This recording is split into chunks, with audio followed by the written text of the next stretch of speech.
Hi cuties, welcome to humanities hub classes. आज हम class 11th का chapter number 3 that is election and representation यहाँ पे करने वाले हैं, जिसका पार्ट 2 आपको कल या परसों तक अपलोड हो जाएगा चैनल पे ही। और let's start with part 1 right now. Okay, चलिए। सबसे पहली चीज, आपको बुक में 2 क्वेश्चन पूछे हुए हैं। इलेक्शन एंड डेमोक्रेसी का टॉपिक है। अब मैं आपसे वो क्वेश्चंस पूछ रही हूँ, आप साथ के साथ कमेंट सेक्शन में मुझे बताओ इज दैट पॉसिबल। जो मैं क्वेश्चंस पूछ रही हूँ उनके आंसर्स क्या होंगे। Okay, this is given in your book, everything is given in your book, so let's start with that.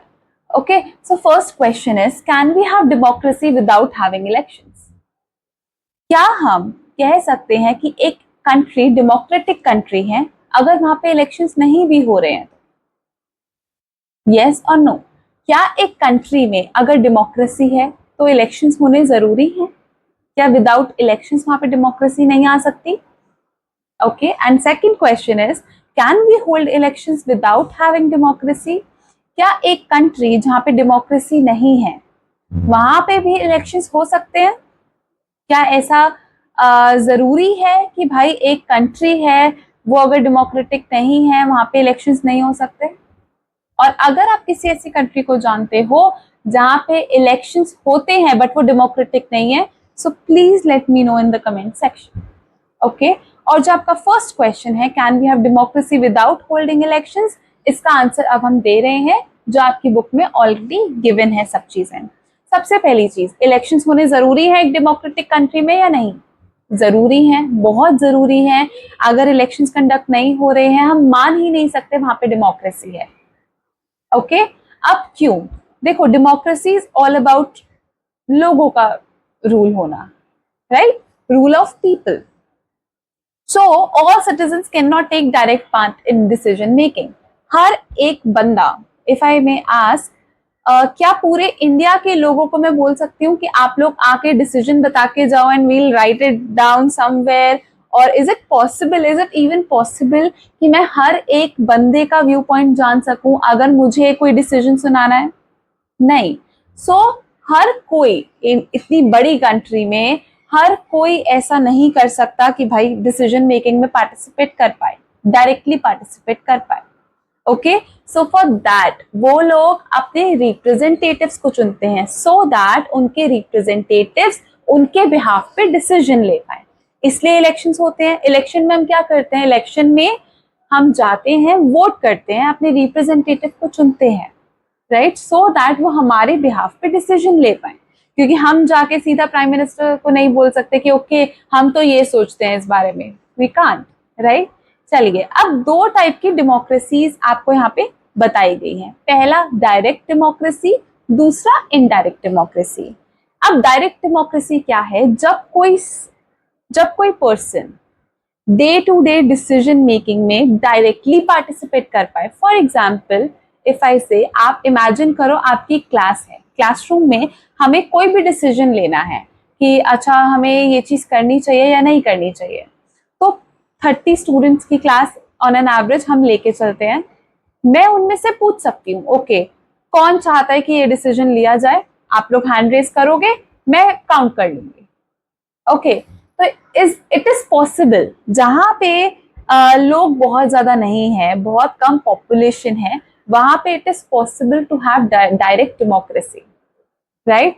But when it comes to whole school, when it comes to large population, so is it possible कि मैं हर एक बच्चे से पूछ पाऊं कि अच्छा ये क्या है, आप यस कह रहे हो, नो कह रहे हो, आपके क्या व्यू पॉइंट्स हैं? नहीं जान सकती मैं, राइट? क्योंकि इतने सारे बंदों की, इतने सारे लोगों की व्यू पॉइंट्स जानना आसान नहीं होगा। इसलिए आप अपने रिप्रेजेंटेटिव्स, स्टूडेंट काउंसिल, उनको चूज करते हो। So that is direct democracy. Indirect democracy, when I am saying direct democracy, जिसमें आप day to day decision taking में आप लोग डायरेक्टली पार्टिसिपेट करते हो। Okay, when I am saying indirect democracy, आप डिसीजन मेकिंग के लिए अपने रिप्रेजेंटेटिव्स को चुनते हो और वो आपके बिहाफ पे डिसीजन लेते हैं। ओके, सो आई होप आपको डायरेक्ट डेमोक्रेसी और इनडायरेक्ट डेमोक्रेसी समझ में आ गया होगा। डायरेक्ट डेमोक्रेसी का एग्जाम्पल आपके अगर अभी के एग्जाम्पल के हिसाब से बताऊं तो ग्राम पंचायत, ग्राम सभा, राइट, वहां पे क्योंकि पॉपुलेशन ज्यादा नहीं है, गांव के लोग मिलके डिसीजन लेते हैं, सो वहां पे we can say yes direct democracy follow होती है। बट जहां पे बात आ जाए इनडायरेक्ट डेमोक्रेसी की, आपके लोकसभा इलेक्शंस परफेक्ट एग्जाम्पल है, जहां पे हम जाते हैं, वोट करते हैं और 543 सीट्स पे हम अपने रिप्रेजेंटेटिव्स को चुनते हैं सो दैट वो हमारे बिहाफ पे डिसीजन ले पाए। ओके, चलिए अब इलेक्शन सिस्टम इन इंडिया की बात करते हैं। सबसे पहली चीज, why do we need to think about elections? हमें इलेक्शंस के बारे में सोचना ही क्यों है? इलेक्शन का मतलब क्या है कि हम गए, इलेक्ट कर लिया? नहीं, ऐसे बहुत सारे तरीके हैं जिनसे हम अपने रिप्रेजेंटेटिव्स को चूज कर सकते हैं। इट्स जस्ट दैट कि हमारे सिस्टम से हम इतने यूज्ड टू हो चुके हैं कि हम और चीजों के बारे में सोचते ही नहीं हैं। और भी मेथड्स हो सकते हैं जिनसे हम अपने रिप्रेजेंटेटिव्स को चुन सकते हैं, राइट? तो ऐसे दो मेथड्स की बात आपको आपकी इस बुक में की गई है। First one is first past the post system, second one is proportional representation. So अभी तक हमने क्या पढ़ लिया? अभी तक हमने पढ़ लिया कि डेमोक्रेटिक कंट्री में इलेक्शंस होने जरूरी हैं या नहीं। एक कंट्री जहां पे डेमोक्रेसी नहीं है, क्या वहां इलेक्शंस हो सकते हैं या नहीं? ओके, हमने डायरेक्ट डेमोक्रेसी के बारे में बात करी, हमने इनडायरेक्ट डेमोक्रेसी के बारे में बात करी। डायरेक्ट डेमोक्रेसी जहां पे डे टू डे डिसीजन में आप लोग डायरेक्टली पार्टिसिपेट करते हो, उसका एग्जाम्पल क्या हुआ? आपके ग्राम सभा। ओके, और इनडायरेक्ट डेमोक्रेसी जहां पे आप अपने डिसीजंस लेने के लिए, अपने बिहाफ पे डिसीजंस लेने के लिए आप रिप्रेजेंटेटिव्स को इलेक्ट करते हो, दैट इज इनडायरेक्ट डेमोक्रेसी, और इसका एग्जाम्पल क्या रहा? लोकसभा। इसके बाद क्या हमें इलेक्शंस के बारे में सोचने की जरूरत है? जी बिल्कुल है। क्यों? क्योंकि हम लोग अपने सिस्टम से इतना यूज्ड टू हो चुके हैं कि हम आगे सारी चीजें, हम और कोई चारा सोच ही नहीं रहे हैं कि अच्छा ये भी एक ऑल्टरनेटिव हो सकता है, ये भी एक ऑल्टरनेटिव हो सकता है। और आपको इसमें दो टाइप के इलेक्शंस की बात की गई है। पहला first past the post system and second proportional representation. Okay, चलिए सबसे पहले हम first past the post system पे चलते हैं। बहुत इंपॉर्टेंट है ये दोनों ही मेथड्स, आप प्लीज बहुत ध्यान से सुनना। एक एग्जाम्पल से आपकी बुक में शुरू किया गया है। 1984 के इलेक्शंस हुए थे, लोकसभा इलेक्शंस 1984। उनमें कांग्रेस पार्टी को 415 सीट्स मिली थी आउट ऑफ 543। कितनी सीट्स मिली थी? 415 सीट्स मिली थी out of 543। That means 80% of seats. 80% of seats किसके पास थी? कांग्रेस के पास। तो जो कि हम मानते हैं कि 1/5 है, 4/5 ऑफ सीट्स हैं। ओके, 4/5 ऑफ सीट्स किसको मिल गई? कांग्रेस को मिल गई। सो ये कहना क्या ठीक होगा कि 5 में से 4 लोग चाहते थे कि कांग्रेस जीते? नहीं, एक्चुअली नॉट। क्यों? अगर कंफ्यूजन हो रही हो, मैं दोबारा आपको एक चीज बता रही हूँ, दोबारा सुनना आराम से, धीरे धीरे आपको समझ में आ जाएगा जब मैं आगे एक्सप्लेन करूंगी। 1984 के इलेक्शंस की बात हुई जिसमें कांग्रेस को 415 सीट्स मिली। कितनी सीट्स में से?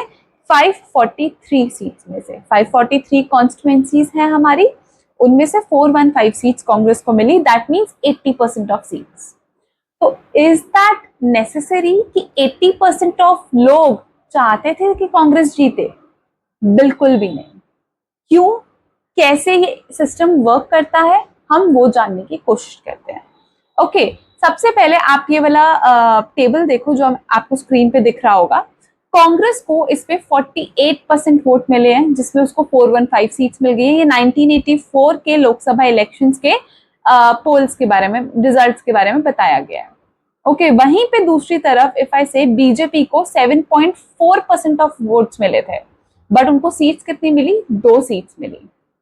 और वहीं पे आप सेकंड लास्ट देखोगे, अकाली दल को सिर्फ 1% ऑफ वोट मिले, बट उसको बीजेपी से ज्यादा सीट्स मिली। ऐसा कैसे? ऐसा क्यों हो रहा है? क्या रीजन है इसके पीछे? और यही रीजन है कि कांग्रेस पार्टी को 48% लोग ही बस चाहते थे कि कांग्रेस पार्टी रूल में आए, बट उसको स्टिल 80% ऑफ सीट्स मिल गए। ठीक है, अब एक एक करके हम ये चीज समझते हैं। सबसे पहली चीज, first past the post system ही हमारे इंडिया में फॉलो होता है। लोकसभा इलेक्शंस में if I talk about Lok Sabha elections, तो first past the post system FPTP follow किया जाता है। इस सिस्टम में पूरे इंडिया को 543 कॉन्स्टिट्यूएंसीज में डिवाइड कर दिया जाता है, 543 पार्ट्स में डिवाइड कर दिया जाता है। ओके, हर एक कॉन्स्टिट्यूएंसी से एक बंदे को, एक रिप्रेजेंटेटिव को चुना जाता है। कितनी कॉन्स्टिट्यूएंसीज हो गई? 543 कॉन्स्टिट्यूएंसीज हो गई। हर एक कॉन्स्टिट्यूएंसी से एक बंदे को चुना जाता है, राइट? आपके लोकसभा में, अगर आप लोगों को नहीं पता, 543 सीट्स हैं। 543 सीट्स मतलब 543 कॉन्स्टिट्यूएंसीज बनाई गई थी, जिनमें से हमने एक एक रिप्रेजेंटेटिव को इलेक्ट कर लिया और उनको लोकसभा सीट पे बिठा दिया। अब कैसे इलेक्ट किया जाता है? आप एक चीज इमेजिन करो, मैंने 3 स्टूडेंट्स लिए आपकी क्लास में, आपकी क्लास में मैंने इलेक्शन कंडक्ट करवाए। उन 3 स्टूडेंट्स में से एक स्टूडेंट को 20 वोट्स मिले, एक स्टूडेंट को 10 वोट्स मिले एंड एक स्टूडेंट को 15 वोट्स मिले, फॉर एग्जाम्पल। ठीक है, तो हाईएस्ट नंबर ऑफ वोट किसको मिले हैं? स्टूडेंट ए को। 3 स्टूडेंट्स हैं, स्टूडेंट ए, बी, सी। स्टूडेंट ए को मिले हैं 20 वोट्स, स्टूडेंट बी को मिले हैं 10 वोट्स, स्टूडेंट सी को मिले हैं 15 वोट। दैट मीन्स जो 20 लोग जिसको हाईएस्ट मेजॉरिटी मिल गई वो हमारा रिप्रेजेंटेटिव बन गया, वो इलेक्शन जीत गया। चाहे जो 10 + 15, चाहे 25 स्टूडेंट्स चाहते थे कि वो बंदे को रिस्पॉन्सिबिलिटीज ना मिले, बट क्योंकि मेजॉरिटी 20 की रही, मेजॉरिटी मिल गई, सारे वोट्स डिवाइड हो गए, बाकी 25 बच्चों के वोट डिवाइड हो गए, मेजॉरिटी एक बंदे को मिल गई, तो उस बंदे को मैक्सिमम सीट, मैक्सिमम पावर, सारी पावर मिल गई। ओके, ऐसे ही candidate who secure the highest number of votes in that constituency, उस एक पर्टिकुलर कॉन्स्टिट्यूएंसी में जिस बंदे को हाईएस्ट नंबर ऑफ वोट्स मिल जाएंगे, चाहे वो एक वोट से ही जीत रहा हो, चाहे मैक्सिमम लोग चाहते हो कि चलो नहीं, क्योंकि अब आप एक चीज इमेजिन करो, कांग्रेस को 48% वोट्स मिले थे। दैट मीन्स, मेरी मैथ्स इतनी अच्छी नहीं है, बट दैट मीन्स 52% लोग चाहते थे कि कांग्रेस रूल में ना आए, राइट? 48% लोग चाहते थे कांग्रेस रूल में आए, 52% लोग चाहते थे कांग्रेस रूल में ना आए, बट क्योंकि मेजॉरिटी किसके पास थी? कांग्रेस के पास। बाकी जो 50% वोट्स, 52% वोट्स थे, वो डिवाइड हो चुके थे बाकी पार्टीज के बीच में। ओके, तो जिस वजह से कांग्रेस इलेक्शन जीती। क्यों? क्योंकि उसने हाईएस्ट नंबर ऑफ वोट्स उस कॉन्स्टिट्यूएंसी में या उस जगह पे हासिल कर लिए। ठीक है, आई होप ये समझ में आ गया होगा। इस पूरे इलेक्टोरल रेस में जो विनिंग पोस्ट को पहले पार कर लेगा, जिसको हाईएस्ट नंबर ऑफ वोट्स मिल जाएंगे, उसको जिता दिया जाएगा। इसलिए इसको प्लूरैलिटी सिस्टम भी बोला जाता है। क्या बोला जाता है? Plurality system. मतलब ज्यादा से ज्यादा लोग जिसको पसंद करेंगे उसको आगे डिक्लेयर कर दिया जाएगा विनर। ओके, और यही हमारे कॉन्स्टिट्यूशन में प्रिस्क्राइब भी किया गया है इलेक्शन का सिस्टम। और बाकी जो वोट्स थे, बाकी जो 52% वोट्स जो नहीं चाहते थे कि कांग्रेस जीते, वो वेस्ट हो गए। आपके क्लास में जो 25 बच्चे नहीं चाहते थे कि वो एक पर्टिकुलर बच्चा जीते, उनके वोट्स वेस्ट हो गए। क्यों? क्योंकि मेजॉरिटी किसके पास थी? 20 की मेजॉरिटी थी स्टूडेंट ए के पास। ओके, चलिए, इसके बाद यहां तक आपका FPTP का सिस्टम था, first past the post system, जिसमें 543 कॉन्स्टिट्यूएंसीज में डिवाइड किया जाता है पूरे इंडिया को। हर एक कॉन्स्टिट्यूएंसी से एक बंदे को इलेक्ट किया जाता है। दैट मीन्स लोकसभा की 543 मेंबर्स इलेक्ट किए जाते हैं। कैसे इलेक्ट किए जाते हैं? जिनके पास हाईएस्ट नंबर ऑफ वोट्स आ गए, उनको विनर डिक्लेयर कर दिया जाएगा, राइट? चलिए, our second method of election is proportional representation. Proportional representation क्या है, कैसे है? आई होप आपको FPTP समझ में आ गया होगा। अब एक बार proportional representation पे ध्यान से सुनना, ये थोड़ा सा कॉम्प्लिकेटेड हो सकता है आपके लिए। ओके, चलिए, सबसे पहली चीज, क्या होता है, एक प्रेफरेंस लिस्ट रेडी की जाती है इलेक्शन से पहले कि ओके वी वांट कि अगर हम इलेक्शन जीत जाते हैं, अगर हम इतनी सीटों पे इलेक्शन जीत जाते हैं, तो हम लाइन बाय लाइन इन इन नेताओं को ये पोजीशन देना चाहेंगे, ठीक है, इन इन नेताओं को हम इंपॉर्टेंट पोजीशंस पे रखेंगे। एक बार वोट काउंट होने के बाद हर एक पार्टी को जितने वोट्स मिले होते हैं उतनी शेयर ऑफ सीट्स उनको मिल जाती है। That means share of seat is equal to share of votes, proportion of votes. जितने बंदे को वोट्स मिले हैं उसके हिसाब से उनको सीट्स दे दी जाती है, ठीक है।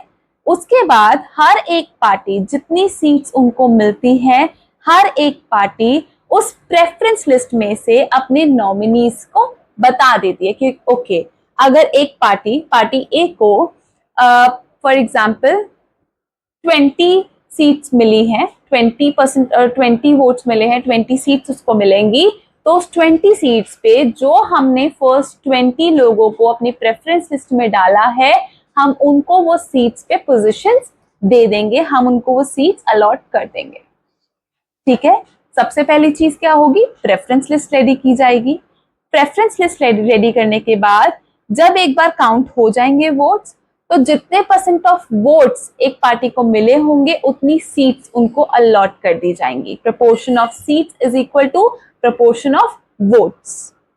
इसके बाद जो प्रेफरेंस लिस्ट रेडी की गई थी इलेक्शन से पहले, उस प्रेफरेंस लिस्ट के अकॉर्डिंग पार्टीज अपने अपने जो नॉमिनीज हैं उनको पोजीशंस दे देगी, उनको उन सीट्स पे बिठा देंगी, ठीक है।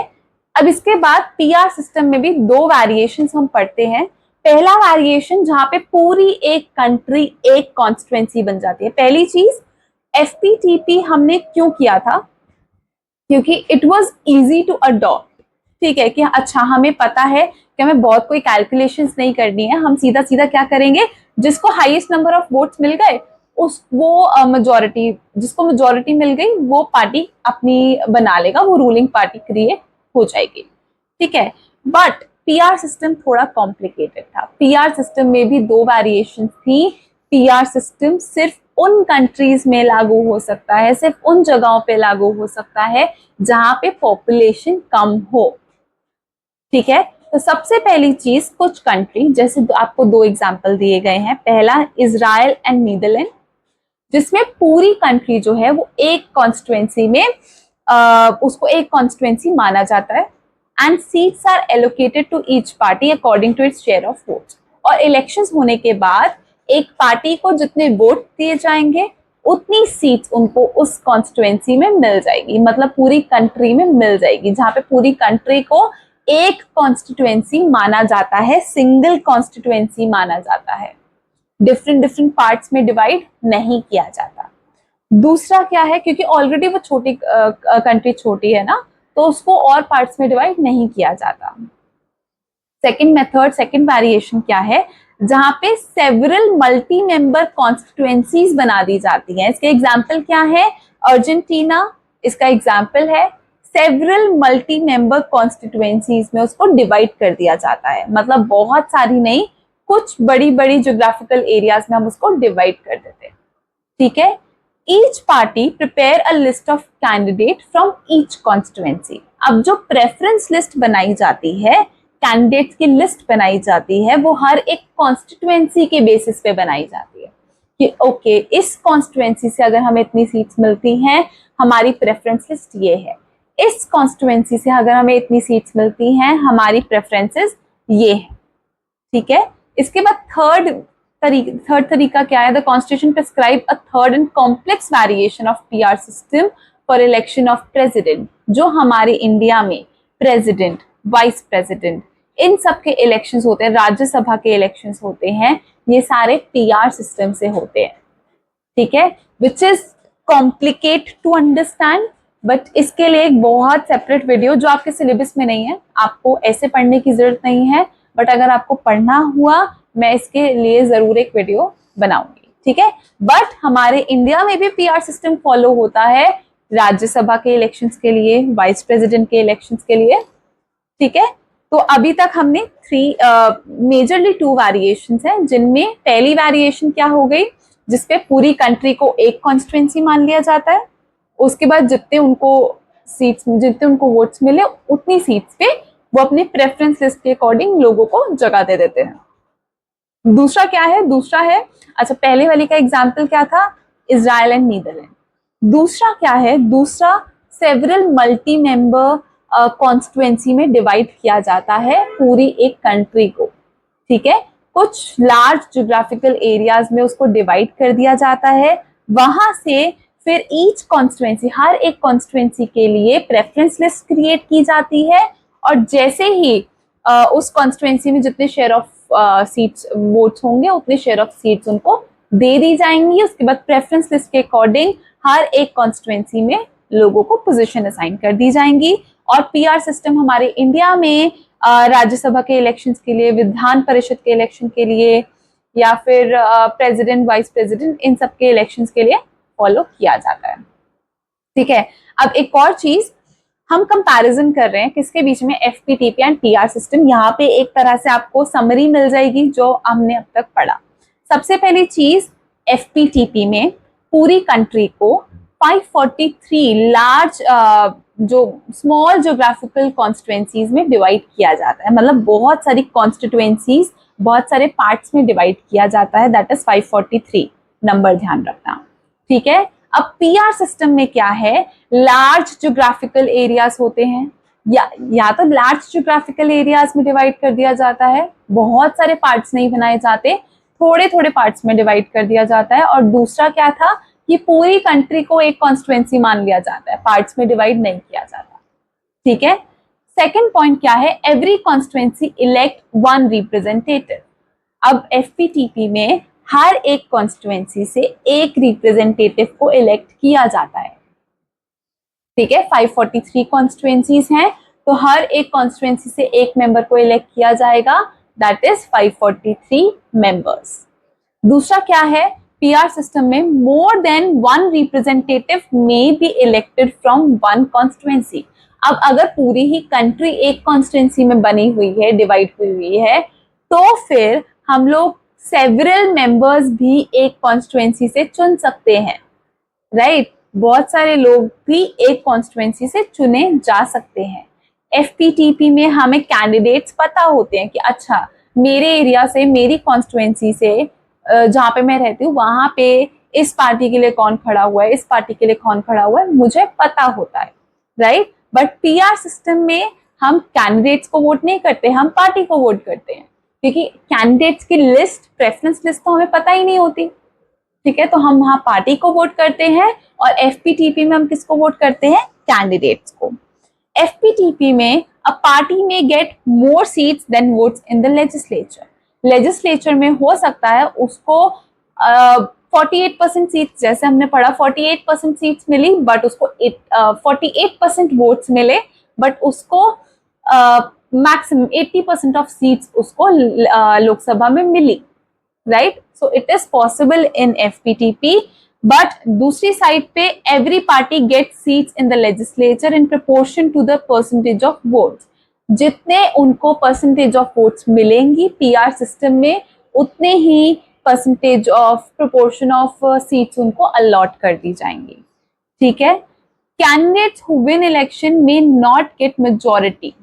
अब कैंडिडेट्स जो इलेक्शन में जीते हैं, हो सकता है उनको 50+1 की मेजॉरिटी ना मिली हो, मतलब आधे से ज्यादा लोग ना ऐसा हो भी सकता है कि ना चाहते हो कि एक पर्टिकुलर पार्टी जो है ये जीते इलेक्शन, राइट। बट क्योंकि मेजॉरिटी उसके पास है तो वो इलेक्शन जीत जाएगी।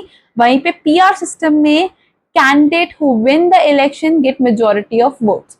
जिस कैंडिडेट को इलेक्शन जीतेगा इसका मतलब उसको मेजॉरिटी ऑफ वोट्स मिले हैं, इसलिए वो इलेक्शन जीत चुका है, ठीक है। एफपीटीपी का एग्जाम्पल आपको बताया गया है UK and India. PR system का एग्जाम्पल बताया गया है इजराइल एंड नीदरलैंड, ठीक है। चलिए आगे क्या है? पीआर इन राज्यसभा। ये आपके एक बुक में बॉक्स दिया हुआ है, पेज नंबर आपको मेंशन कर दिया मैंने पीपीटी में। सबसे पहली चीज, ये एक वेरिएशन है, सब एक एक करके सिंगल ट्रांसफरेबल वोट सिस्टम से राज्यसभा के इलेक्शन होते हैं, जो कि एक वेरिएंट है किसका, पीआर सिस्टम का। ठीक है, सिंगल ट्रांसफरेबल वोट। आपको समझने की जरूरत नहीं है कि कैसे होता है, क्या होता है, जो इंपॉर्टेंट है मैं आपको वो करवा रही हूँ। Single transferable vote system follow किया जाता है एसटीवी राज्यसभा के इलेक्शंस के लिए। हर एक स्टेट से एक कोटा ऑफ सीट्स मिल जाता है। ठीक है, हर एक स्टेट को एक स्पेसिफिक कोटा ऑफ सीट मिला हुआ है कि अच्छा इसकी पॉपुलेशन इतनी है तो राज्यसभा में इनके इतने मेंबर्स होंगे। ठीक है, द मेंबर्स आर इलेक्टेड। कौन उन मेंबर्स को इलेक्ट करता है, कौन उन इलेक्शन में पार्टिसिपेट करते हैं, स्टेट लेजिस्लेटिव असेंबलीज, SLA। उन जो हमारे राज्यसभा के लोग हैं उनको इलेक्ट करते हैं। जो वोटर्स हैं कौन होते हैं, MLAs उस स्टेट के। फॉर एग्जाम्पल हमें राज्यसभा के मेंबर किसी MP के जो MP की स्टेट है उससे हमें इलेक्ट करना है, तो MP के जो MLAs, स्टेट लेजिस्लेटिव असेंबली के MLAs होंगे, वो लोग वोट करेंगे कि कौन राज्यसभा का मेंबर बनेगा। ठीक है, इसके बाद जो भी वोटर्स होंगे वो अपनी प्रेफरेंस लिस्ट देते हैं कि अच्छा पहले नंबर पे हम चाहते हैं कि ये बने, दूसरे नंबर पे हम चाहते हैं ये बने, तीसरे नंबर पे हम चाहते हैं ये बने। तो प्रेफरेंस दे दी जाती है, हर एक वोटर प्रेफरेंस दे देता है अपनी कि अच्छा फर्स्ट सेकंड थर्ड हमारे लिए ये है, इनको बना दिया जाए। इसके बाद अब विनर डिक्लेयर करने के लिए क्या होता है, विनर डिक्लेयर करने के लिए क्योंकि इलेक्शंस हुए हैं तो एक फॉर्मूला को यूज किया जाता है। फॉर्मूला आपको मैंने स्क्रीन पे दिख रहा होगा, टोटल वोट्स पोल्ड, कितने टोटल वोट्स पोल हुए हैं, कितने मेंबर्स को डिवाइडेड बाय कितने मेंबर्स को हमने इलेक्ट करना है, +1 एंड उसको पूरे ब्रैकेट में करके उसके बाद हम पूरे उसको +1 करके, ये फॉर्मूला मैं आपको अलग से एक शॉर्ट वीडियो बनाऊंगी, उसमें आपको समझा दूंगी एंड मैं लिंक भी इसमें डाल दूंगी बाद में। ठीक है, तो ये मैं आपको मैथमेटिकल कैलकुलेशन करके मैं आपको उसमें जरूर दिखाऊंगी। अभी ये सब चीजें हमने करी हैं। सबसे पहली चीज इलेक्शन, एक डेमोक्रेटिक कंट्री में इलेक्शंस होने बहुत जरूरी हैं। अगर इलेक्शंस नहीं होते हैं हम नहीं मान सकते कि वहां डेमोक्रेसी है। ठीक है, दूसरी चीज इलेक्शंस किस किस टाइप के होते हैं, आपके 2 तरह के इलेक्शंस की बात की गई है, पहले FPTP, दूसरे इलेक्शंस कौन से हैं, PR सिस्टम। FPTP में आपको डिटेल में समझा चुकी हूँ, 543 पार्ट्स में डिवाइड किया जाता है, हर एक पार्ट से एक रिप्रेजेंटेटिव को इलेक्ट किया जाता है, हमें कैंडिडेट्स के बारे में पता होता है कि ये कैंडिडेट को हम वोट कर रहे हैं। बट वहीं PR सिस्टम में हमें नहीं पता होता कि हम कौन से कैंडिडेट को वोट कर रहे हैं, क्योंकि हम पार्टी के लिए वोट करते हैं, पार्टी अपनी प्रेफरेंस लिस्ट के अकॉर्डिंग उन सीट्स को फिल करती है। ठीक है, थैंक यू सो मच। इसका नेक्स्ट पार्ट आपको जल्दी मिल जाएगा। कोई डाउट हो, कुछ हो, आप लोग मुझे मैसेज कर सकते हो, आप लोग मुझे इंस्टाग्राम पे भी मैसेज कर सकते हो और कमेंट सेक्शन में भी बता सकते हो, मैं जरूर आपके डाउट्स को एंटरटेन करूंगी। ठीक है, please like, subscribe and share.